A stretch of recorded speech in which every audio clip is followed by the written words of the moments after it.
ಜ್ಞಾನದ ಬಲದಿಂದ ಅಜ್ಞಾನದ ಕೇಡ ನೋಡಯ್ಯ, ಜ್ಯೋತಿಯ ಬಲದಿಂದ ತಮಂದದ ಕೇಡ ನೋಡಯ್ಯ, ಪರುಷದ ಬಲದಿಂದ ಅವಲೋಹದ ಕೇಡ ನೋಡಯ್ಯ, ಸತ್ಯದ ಬಲದಿಂದ ಅಸತ್ಯದ ಕೇಡ ನೋಡಯ್ಯ, ಕೂಡಲ ಸಂಗನ ಶರಣರ ಅನುಭಾವದಿಂದ ಎಮ್ಮ ಭವದ ಕೇಡ ನೋಡಯ್ಯ, ಎಮ್ಮ ಭವದ ಕೇಡ ನೋಡಯ್ಯ. ಬಸವಣ್ಣನವರು ತಮ್ಮ ಒಂದು ವಚನದಲ್ಲಿ ಬಹಳ ಸುಂದರವಾಗಿ ಹೇಳ್ತಾರೆ, ಜ್ಞಾನದ ಬಲದಿಂದ ಅಜ್ಞಾನದ ಕೇಡ ನೋಡಯ್ಯ. ನಾವು ಬಹಳ ಆಲೋಚನೆ ಮಾಡಬೇಕು. ನಮ್ಮಲ್ಲಿ ಅಜ್ಞಾನ ಅಂತಕ್ಕಂಥದ್ದು ತುಂಬಿದೆ ಅಂದ್ರೆ ಅದನ್ನ ಹೋಗಲಾಡಿಸೋಕೆ ನಾವೇನು ಮಾಡಬೇಕು? ಅದಕ್ಕೆ ಜ್ಞಾನದ ಬಲ ಅಂತಕ್ಕಂತಹದ್ದು ನಮ್ಮಲ್ಲಿ ಪ್ರಬಲವಾಗಬೇಕು. ಯಾವುದು ಅಜ್ಞಾನ, ಯಾವುದು ಜ್ಞಾನ ಅಂತಕ್ಕಂತಹ ವಿಚಾರವನ್ನ ಅರ್ಥ ಮಾಡಿಕೊಳ್ಳಬೇಕು. ಯಾವುದು ಅಜ್ಞಾನ ಅಂದ್ರೆ ನಾನು, ನನ್ನದು, ನನ್ನಿಂದಲೇ ಆಗಿದ್ದು, ನಾನೇ ಮಾಡಿದ್ದು ಎನ್ನತಕ್ಕಂತಹ ಏನು ಅಹಂಕಾರ ಭಾವದಿಂದ ಯಾವ ಮನುಷ್ಯ ಜೀವನವನ್ನ ಸಾಗಿಸ್ತಾ ಇದ್ದಾನಲ್ಲ, ಇದು ಅಜ್ಞಾನ. ಕಣ್ಣಿಗೆ ಕಂಡಿದ್ದನ್ನೇ ಸತ್ಯವೆಂದು ಭಾವಿಸಿ ನಿತ್ಯ ಸತ್ಯವಾಗಿರ್ತಕ್ಕಂಥ ಆ ವಸ್ತುವನ್ನ ಅರಿಯದೆ ಮಧೋನ್ಮತ್ತನಾಗಿರ್ತಕ್ಕಂಥವನಾಗಿದ್ದಾನಲ್ಲ, ಇದು ಅಜ್ಞಾನ. ಇಂತಹ ಅಜ್ಞಾನ ಮನುಷ್ಯನಿಗೆ ಇರಬಾರದು ಅಂತ ಬಸವಣ್ಣನವರು ಹೇಳ್ತಾರೆ. ಅದಕ್ಕೆ ಅವರು ಹೇಳ್ತಾರೆ, ಇಂತಹ ಅಜ್ಞಾನವನ್ನ ಕಳೆಯಬೇಕಂದ್ರೆ ಮನುಷ್ಯನಿಗೆ ಏನು ಬೇಕಾಗ್ತದೆ ಅಂದ್ರೆ ಜ್ಞಾನದ ಬಲ ಬೇಕು, ಜ್ಞಾನದ ಬಲ ಬೇಕು ಅಂತ ಹೇಳ್ತಾನೆ. ಜ್ಞಾನ ಮಾರ್ಗ ಏನನ್ನು ಹೇಳ್ತದೆ? ಇಲ್ಲಿ ನಿನ್ನದು ಅನ್ನುವಂತಹದ್ದು ಏನೂ ಇಲ್ಲ. ಇದು ಎಲ್ಲ ಪರಮಾತ್ಮನ ಆಸ್ತಿ. ಅವನಿಂದ ಬಂದ ವಸ್ತು ಅವನಲ್ಲಿಯೇ ಬಿಟ್ಟು ಹೋಗ್ತಕ್ಕಂತಹದ್ದು. ದೇವರ ಮನೆ ಇದು, ಈ ಜಗವೆಲ್ಲ ಬಾಡಿಗೆದಾರರು ನಾವುಗಳೆಲ್ಲ. ಇದೇ ಅರ್ಥವನ್ನ ಅದು ಹೇಳ್ತದೆ. ಈ ಜಗತ್ತು ದೇವರ ಮನೆ ಇದು, ಭಗವಂತನ ಮನೆ ಇದು. ನಾವುಗಳೆಲ್ಲ ಬಾಡಿಗೆದಾರರಾಗಿದ್ದೇವೆ. ಅದಕ್ಕೆ ಹೇಳ್ತಾನೆ, ದೇವರ ಮನೆ ಇದು, ಈ ಜಗವೆಲ್ಲ ಬಾಡಿಗೆದಾರರು ನಾವುಗಳೆಲ್ಲ. ನಾವೆಲ್ಲ ಬಾಡಿಗೆ ಕೊಟ್ಟಿದ್ದೀವಿ. ಇಲ್ಲಿ ಈ ಜಗತ್ತಿನಲ್ಲಿ ನಾವೇನು ವಾಸ ಮಾಡ್ತಿದ್ದೀವಲ್ಲ, ನಾವೆಲ್ಲ ಬಾಡಿಗೆಯನ್ನ ಕೊಟ್ಟಿದ್ದೇವೆ. ಯಾವ ಬಾಡಿಗೆ ಕೊಟ್ಟಿದ್ದೀವಿ? ನಾವೆಲ್ಲ ಅನ್ಕೋಬಹುದು, ರಿಜಿಸ್ಟರ್ ಆಫೀಸ್ನಾಗ ರಿಜಿಸ್ಟರ್ ಮಾಡಿದ್ರಲ್ಲ, ಪಂಚಾಯತ್ಗೆ ಹೋಗಿ ಬಿರಾಡ ಕಟ್ಟೋ ಬಾಡಿಗೆ ಅಲ್ಲ. ಇವೆಲ್ಲ ಇಲ್ಲಾರ ಮನುಷ್ಯರು ಮಾಡ್ಕೊಂಡಿರೋ ಬಾಡಿಗೆ. ಈ ಬಾಡಿಗೆ ಲೆಕ್ಕಕ್ಕೆ ಬರಲ್ಲ.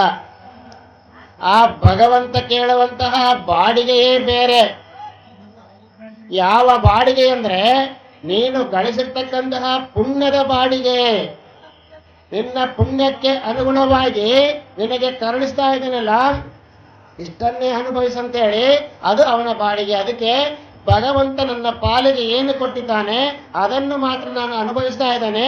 ಇಲ್ಲಿ ನಾನು, ನನ್ನದು ಅನ್ನುವಂತಹದ್ದು ಏನೂ ಇಲ್ಲ ಅಂತಕ್ಕಂತಹ ಭಾವನೆಯಲ್ಲಿ ಸಾಕ್ತಕ್ಕಂತಹದ್ದು ಏನಿದೆಯಲ್ಲ, ಇದು ಜ್ಞಾನ. ಇಂತಹ ಜ್ಞಾನವನ್ನು ಅಳವಡಿಸಿಕೊಳ್ಳಬೇಕು ನಾವು. ಅದಕ್ಕೆ ಹೇಳ್ತಾ ಇದ್ದಾನೆ, ಜ್ಞಾನದ ಬಲದಿಂದ ಅಜ್ಞಾನದ ಕೇಡ ನೋಡಯ್ಯ, ಜ್ಯೋತಿಯ ಬಲದಿಂದ ತಮಂಧದ ಕೇಡ ನೋಡಯ್ಯ. ನೋಡಿ, ಬಹಳ ಸುಂದರವಾಗಿ ಹೇಳ್ತಾ ಇದ್ದಾರೆ. ಜಗತ್ತಿನಲ್ಲಿ ಅತಿ ದೊಡ್ಡದು, ವಿಶಾಲವಾಗಿರ್ತಕ್ಕಂಥದ್ದು ಯಾವುದು ಹೇಳಿ ನೋಡೋಣ? ಅವ ಹೇಳ್ಬೋದು, ಗುಡ್ಡ ಅನ್ನೋದು, ಹಿಮಾಲಯ ಪರ್ವತ, ಅದು ಇದು ಇದನ್ನೆಲ್ಲ ಹೇಳ್ತೀವಿ ನಾವು, ಸಮುದ್ರ ಅಂತ ಹೇಳ್ಬೋದು. ಅದಕ್ಕಿಂತಲೂ ದೊಡ್ಡದು ವಿಶ್ವವನ್ನ ಬ್ರಹ್ಮಾಂಡವನ್ನ ವ್ಯಾಪಿಸಿರ್ತಕ್ಕಂತಹದ್ದು ಯಾವುದು ಅಂದ್ರೆ ಕತ್ತಲು. ಹೌದಾ? ಕತ್ತಲು ನೋಡ್ರಿ, ಈ ಮೂಲೆಯಿಂದ ಆ ಮೂಲೆಗೆ, ಎಲ್ಲಾ ಮೂಲೆಗೆ ವ್ಯಾಪಿಸಿಕೊಂಡಿದೆ. ಭೂಮಿ ಸರ್ವತೋಮುಖವಾಗಿ ವ್ಯಾಪಿಸಿಕೊಂಡಿರ್ತದೆ ಕತ್ತಲು ಯಾವಾಗಲೂ. ಇಂತಹ ಕತ್ತಲನ್ನ ಒಡೆದೋಡಿಸಬೇಕಂದ್ರೆ ಏನ್ ಮಾಡ್ಬೇಕು? ಅದಕ್ಕೆ ಹೇಳ್ತಾನೆ, ಜ್ಯೋತಿಯ ಬಲದಿಂದ ತಮಂಧದ ಕೇಡು ನೋಡಯ್ಯ. ಇಷ್ಟೆಲ್ಲ ವಿಶಾಲವಾಗಿರ್ತಕ್ಕಂತಹ ಕತ್ತಲನ್ನ ಬೆಳಗಿನ ಜಾವ ಯಾವ ಸೂರ್ಯ ಇದನಲ್ಲ, ನಮ್ಮ ತಾಯಂದ್ರ ಹಣೆಯ ಮೇಲೆ ಏನು ಕುಂಕುಮ ಇಟ್ಕೊಳ್ತಾ ಇದ್ದಾರಲ್ಲ, ಆ ಕುಂಕುಮದ ಅಗಲದಷ್ಟಿರ್ತಕ್ಕಂಥ ಆ ಸೂರ್ಯ, ಇಷ್ಟೇ ಗಾತ್ರದ ಆ ಸೂರ್ಯ ಇಡೀ ಕತ್ತಲನ್ನ ಓಡಿಸ್ತಾ ಇದ್ದಾನೆ, ಇಡೀ ಕತ್ತಲನ್ನ ಓಡಿಸ್ತಾ ಇದ್ದಾನೆ. ಹೌದು ತಾನೆ? ಅದಕ್ಕೆ ಹೇಳ್ತಾ ಇದ್ದಾರೆ, ಜ್ಯೋತಿಯ ಬಲದಿಂದ, ಆ ಸೂರ್ಯನು ಕೊಡ್ತಕ್ಕಂಥ ಆ ಜ್ಯೋತಿಯ ಬಲದಿಂದ ಈ ತಮಂಧದ ಕೇಡು, ಈ ಕತ್ತಲನ್ನ ಓಡಿಸ್ತಕ್ಕಂಥ ಶಕ್ತಿ ಒಂದು ಜ್ಯೋತಿಗೆ ಇದೆ, ಒಂದು ಜ್ಯೋತಿಗೆ ಇದೆ ಅನ್ನೋ. ಕತ್ತಲಿನಲ್ಲಿದ್ರೆ ಏನು ಕಾಣೋದಿಲ್ಲ ನಮಗೆ. ನಾವೆಲ್ಲ ಜ್ಯೋತಿಯ ಮೊರೆ ಹೋಗ್ಬೇಕು. ಇಲ್ಲೆಲ್ಲ ಸುತ್ತ ಕತ್ತಲಿನ ಮಧ್ಯೆ ನಾವೆಲ್ಲ ಪುರಾಣ ಪ್ರವಚನವನ್ನ ಇಟ್ಕೊಂಡಿದ್ದೀವಿ. ಹೌದಾ? ಯಾವುದು ನಮ್ಮನ್ನ ಇವತ್ತೆಲ್ಲ ಕಾಣಂಗ ಪುರಾಣ ಮಾಡತ್ತಂದ್ರೆ ಈ ಬೆಳಕು ಏನಿದೆ ಅಲ್ಲ, ಈ ಜ್ಯೋತಿ, ವಿದ್ಯುತ್ ಶಕ್ತಿ, ಇದರಿಂದ ನಾವು ಇದರ ಆಧಾರದ ಮೇಲೆ ನಾವೆಲ್ಲವನ್ನ ಮಾಡ್ತಾ ಇದ್ದೀವಿ. ಅದಕ್ಕೆ ಜ್ಯೋತಿಯ ಬಲದಿಂದ ತಮಂಧದ ಕೇಡು ನೋಡಯ್ಯ, ಪರುಷದ ಬಲದಿಂದ ಅವಲೋಹದ ಕೀಳ ನೋಡಯ್ಯ. ಅರ್ಥ ಆಯ್ತಾ? ಪರುಷ ಅನ್ನುವಂತಹ ಒಂದು ಮಣಿ, ಅದು ಸಾಮಾನ್ಯವಾದ ಮಣಿ ಅಲ್ಲ. ಅದು ಆ ಮಣಿಗೆ ಈಗ ಯಾರ ಕೈಯಲ್ಲಿ ಸಿಗದಂಗ ಆಗ್ಬಿಟ್ಟದ್ದು. ಆ ಮಣಿಗೆ ಏನಾದ್ರೂ ಯಾರ ಕೈಯಾಗ ಸಿಕ್ಕರೆ ಅದ್ರ ಕಥೆನೇ ಬೇರೆ. ಅಂಥದ್ದು ಏನೈತೆ ಅಂತ ಕೇಳಬಹುದು. ಆ ಪರುಷ ಇದೆಯಲ್ಲ, ಆ ಪರುಷದ ಮಣಿಯನ್ನ ನೀವು ಯಾವುದೇ ಲೋಹಕ್ಕೆ ತಾಗಿಸಿದರು, ನೀವು ಕಬ್ಬಿಣ, ತಗಡು, ತಾಮ್ರ ಯಾವುದೇ ಲೋಹಕ್ಕೆ ತಾಗಿಸಿದರೂ ಆ ಲೋಹ ಏನಾಗ್ತದೆ ಅಂದ್ರೆ ಅದು ಚಿನ್ನವಾಗ್ತದೆ, ಚಿನ್ನವಾಗ್ತದೆ. ಅರ್ಥ ಆಯ್ತಾ?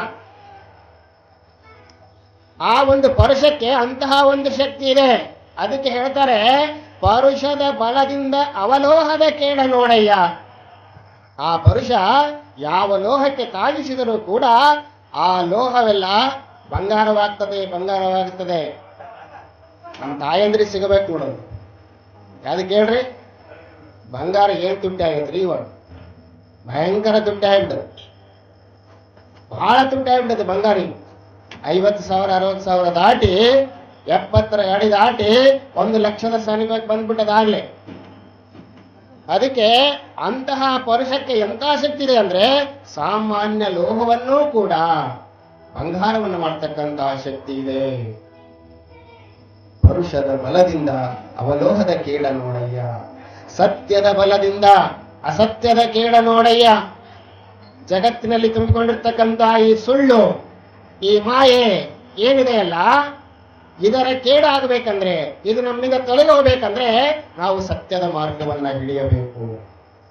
ಯಾವಾಗ ನಾವು ಸತ್ಯದ ಮಾರ್ಗವನ್ನ ಹಿಡಿತಾ ಇದ್ದೀವಿ ಅಂದ್ರೆ ಆ ಭಗವಂತನನ್ನು ನಂಬತಕ್ಕಂಥದ್ದೇ ನಿಜವಾದ ಸತ್ಯ. ಜಗತ್ತಿನ ನಿಜವಾದ ಸತ್ಯ ಯಾವುದಂದ್ರೆ ಬ್ರಹ್ಮ ಸತ್ಯ, ಜಗತ್ತು ಮಿಥ್ಯ. ಕಣ್ಣಿಗೆ ಕಾಣತಕ್ಕಂಥ ಇದೆಲ್ಲವೂ ಸುಳ್ಳು, ಬರೀ ತೋರಿಕೆ. ನಿಜವಾದ ವಸ್ತು ಯಾವುದಂದ್ರೆ ಆ ಪರಾತ್ಪರವಾಗಿರ್ತಕ್ಕಂಥ ಪರಬ್ರಹ್ಮ ವಸ್ತು, ಆ ಭಗವಂತ, ಆ ಶಿವನ ಶಕ್ತಿಗೆ ನಿಜವಾದದ್ದು ಅಂತ ತಿಳ್ಕೊಂತಕ್ಕಂಥ ಏನು ಸತ್ಯ ಇದೆಯಲ್ಲ, ಅಂತಹ ಒಂದು ಸತ್ಯದ ಬಲದಿಂದ ಅಸತ್ಯದ ಕೇಡ ನೋಡಯ್ಯ. ಕೂಡಲ ಸಂಗನ ಶರಣರ ಅನುಭಾವದಿಂದ ನೋಡ್ರಿ ಎಂತ ಮಾತಾಡ್ತಾ ಇದ್ದಾರೆ. ಎಮ್ಮ ಭವದ ಕೇಡು ನೋಡಯ್ಯ. ನಮ್ಮ ಭವಬಂಧದಲ್ಲಿ ಏನಿದೆವಲ್ಲ ನಾವು, ಭವ ಅಂದ್ರೆ ಕಷ್ಟ ಕಾರ್ಪಣ್ಯಗಳು, ಸಂಸಾರದಲ್ಲಿ ಬಿದ್ದು, ಈ ಜಗತ್ತಿನಲ್ಲಿ ಬಿದ್ದು ಹೆಂಡತಿಯ ಕಾಟ, ಮಕ್ಕಳ ಕಾಟ, ಗಂಡಂದಿರ ಕಾಟ, ಜನಗಳ ಕಾಟ, ನೆರೆಹೊರೆಯವರ ಕಾಟ, ಈ ಎಲ್ಲ ಭವಬಂಧದಲ್ಲಿ ಸಿಲುಕಿದೀವಲ್ಲ ನಾವು. ಈ ಒಂದು ಭವಬಂಧನದ ಜಾಲದಿಂದ ನಾವು ಪಾರಾಗಬೇಕಾದ್ರೆ ಕೂಡಲ ಸಂಗನ ಶರಣರ ಅನುಭವದಿಂದ ಎಲ್ಲಿಗೆ ಹೋಗ್ಬೇಕಂದ್ರೆ ಶರಣರ ಸಂಘವನ್ನ ಮಾಡಬೇಕು. ಯಾವಾಗ ಆ ಶಿವಶರಣರ ಸಂಘವನ್ನ ಮಾಡಿದಾಗ ಇಡೀ ಪ್ರಪಂಚವನ್ನ ಮರೆಸಿ ಬಿಡ್ತಾರಂತ. ಏನ್ ಮಾಡ್ತಾ ಇದ್ದಾರೆ? ಇಡೀ ಪ್ರಪಂಚವನ್ನೇ ಮರೆಸಿ ಬಿಡ್ತಾರೆ ಅವರು ಶರಣರು. ನಿಜವಾದ ಪುಣ್ಯಾತ್ಮರಂದ್ರೆ ನೀವೇ ಇವತ್ತು. ಯಾಕೆ? ಇಡೀ ಪ್ರಪಂಚದ ಜಂಜಾಟವನ್ನೆಲ್ಲ ಮೂಲೆಗೆ ಒತ್ತಿ ಇವತ್ತು ದೊಡ್ಡ ಬಸವೇಶ್ವರರ ಪುರಾಣ ಶ್ರವಣ ಮಾಡಲಿಕ್ಕೆ ಬಂದಿದ್ದೀರಲ್ಲ, ನೀವೇ ನಿಜವಾದ ಪುಣ್ಯಾತ್ಮರು. ಎಲ್ಲ ಬಹುಬಂಧನವನ್ನು ಗೆದ್ದು ಬಂದಿದ್ದೀರಾ ಅಂತ ಹೇಳ್ಬೋದು ಒಂದು ಸ್ವಲ್ಪ ಭಾಗ. ಅದಕ್ಕೆ ಕೂಡಲ ಸಂಗನ ಶರಣರ ಅನುಭಾವದಿಂದ ಎಮ್ಮ ಭವದ ಕೇಳ ನೋಡಯ್ಯ, ಎನ್ನ ಭವದ ಕೇಳು ನೋಡಯ್ಯ.